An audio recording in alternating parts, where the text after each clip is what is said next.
In August 2023, Texas came close to running out of power, and one of the largest electricity users in the state simply switched itself off. Not 90% off, 95%, and then it got paid $31 million for doing it. That user was a Bitcoin mine. This is the part of the energy argument nobody tells you, and the reason it is already over. Welcome to MarketRacoon, your financial learning channel. Today, the energy argument about Bitcoin and why both sides have it wrong. Let's start with the thing everyone knows. Bitcoin uses a lot of electricity. That is true. Depending on who you ask, somewhere between 140 and 200 terawatt hours a year. Roughly a mid-sized country. Nobody serious disputes that it is a large number. But here's the question almost nobody asks. Is using energy the same thing as wasting it? Because the grid has a problem that has nothing to do with how much power we can make. The problem is timing and location. The electricity has to be used the instant it is made, and the sun and the wind do not check the schedule. So when a wind farm produces more than the grid can carry, the answer is not to store it. It is to throw it away. They call it curtailment. And the scale of the throwing away is genuinely shocking. In 2024, Texas alone curtailed more than 8 terawatt hours of wind and solar. California threw away 3.4 million megawatt hours, 93% of its solar, up almost 30% in a single year. That is clean power that was generated and then deliberately wasted. So imagine a customer who does not care where it is, does not care what time it is, and will buy that power at the exact moment nobody else wants it. That is what a Bitcoin mine is. A shed full of machines that can plug in at the bottom of a valley next to a dam that has no transmission line. And there are real examples. In Kenya and Malawi, small hydro plants in places with no grid connection sell their surplus to miners, and one of them used that revenue to cut the price of electricity for the surrounding village, from 35 cents a kilowatt hour to 25. The heat is real too. In Finland, a mining company now feeds waste heat into a district heating network, warming tens of thousands of residents. In Vancouver, another heats around 100 buildings on a 12-year contract. In the Congo, rangers use it to dry cocoa. A swimming pool in Brooklyn is heated by 32 mining machines. Now, before this starts sounding like an advert, let me be honest about the size of all that. Add up every single waste heat project like this in the world, and you get a few tens of megawatts. The mining industry is about 15,000 megawatts. It is a real thing and a rounding error at the same time. And the renewable story has a much darker twin. The same logic that says mining will buy stranded hydro also says mining will buy stranded coal. In Pennsylvania, a waste coal plant that was heading for retirement was kept alive by mining revenue. In New York, a mothballed plant was fired back up for it. Miners do not buy clean power. They buy cheap power. Sometimes those are the same thing. Sometimes they are the opposite.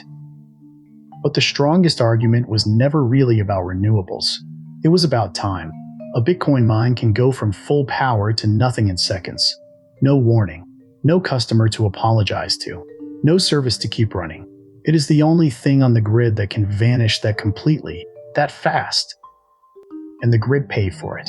One mining company alone booked $71 million of curtailment credits in 1 year, $34 million the next, $57 million the year after. Around $10,000 for every single Bitcoin it mined. Texas approved over 5,000 megawatts of this flexible load, heading for 9,500. Quick quiz, and I want your honest answer in the comments. If a data center gets paid to switch off during a heat wave, is that a public service?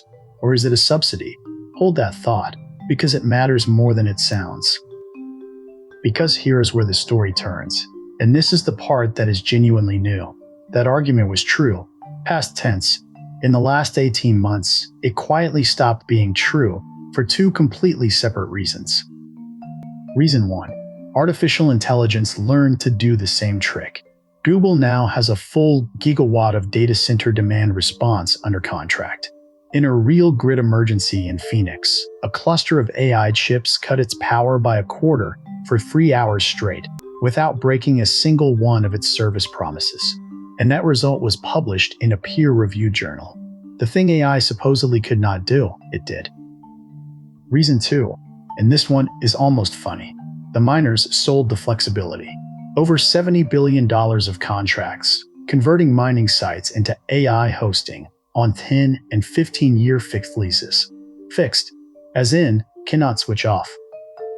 And it is not some obscure operator.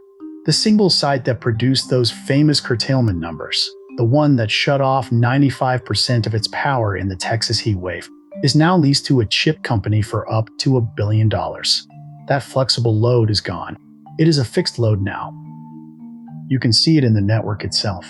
Bitcoin's total computing power peaked in October 2025 and then fell about 4% in the first quarter of 2026, the first drop of its kind in 6 years. Not because anyone got greener, because mining stopped paying as well as artificial intelligence and the electricity watt. So the honest position is uncomfortable for both tribes. The critics who said this is pure waste were describing something that also happened to be the grid's best emergency brake. And the defenders who say mining is the future of flexible energy are describing an industry that is currently selling that exact capability to somebody else. There is one more catch worth knowing. A study this year found that when mining is very profitable, miners keep running straight through grid stress. The flexibility shows up mostly when mining was barely worth doing anyway, which means it was never really a public service. It was a business decision that sometimes pointed the same direction. So where does that leave the actual environmental question? Roughly here. It is a large amount of energy. The cleanest estimate comes from the industry itself and says about half is low carbon. An independent study of America's biggest mines found 85% fossil. Both cannot be right, and the gap between them is the most honest thing in this entire debate. Your portable rule for today. When someone tells you a technology is clean or dirty, ask a better question. Ask what it would have been doing instead. Because the same machine that soaks up wasted sunshine in one place is keeping a coal plant breathing in another. And if you want the episode that explains why any of this uses so much power in the first place, the one on what Bitcoin is actually for is the place to start. It is the foundation under all of this. One money illusion demolished every week. Subscribe.